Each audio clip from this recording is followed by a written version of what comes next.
বয়সের ভার পড়লেও মস্তিষ্ক তার আরো দিনকে দিন তারুণ্য লাভ করছে। ইসলাম খান বাংলাদেশের একজন প্রবীণ রাজনৈতিক নেতা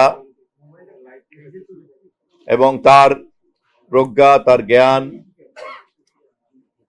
তার ইতিহাস সচেতনতা, মুক্তিযোদ্ধা হিসাবে রণাঙ্গনের সেই অভিজ্ঞতা থেকে শুরু করে আজকের এই মুহূর্ত পর্যন্ত দেশের প্রধান দলের নীতি নির্ধারক, সরকারের নীতি নির্ধারক, বয়সের ভার পড়লেও মস্তিষ্ক তার আরো দিনকে দিন তারুণ্য লাভ করছে। এবং যারা নজরুল ইসলাম খান ভাইয়ের সঙ্গে খুব ঘনিষ্ঠভাবে মেলামেশার সুযোগ পেয়েছেন এবং যারা ওভার দ্য টপ ওটিটির মাধ্যমে তার সঙ্গে যোগাযোগ রাখেন, তারা নিশ্চয়ই তার এই মানসিক তারুণ্যের খোঁজ খবরও তারা নিশ্চয়ই রাখবেন এবং টের পাবেন, নিশ্চয়ই বা টের পাচ্ছেন।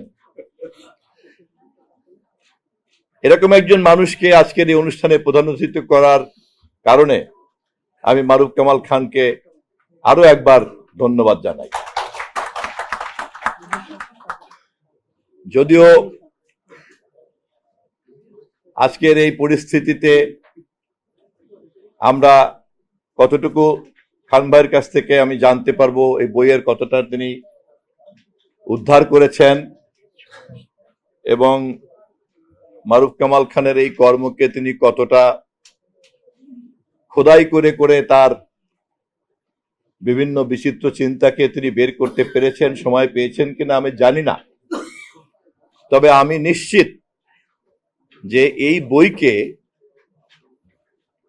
প্রকৃত অর্থেই পাঠোদ্ধার করার জন্য এবং এর একদম গভীরতম তলদেশে যাওয়ার জন্য সবচেয়ে সঠিক পাঠক হচ্ছেন প্রধান অতিথি জনাব নজরুল ইসলাম খান।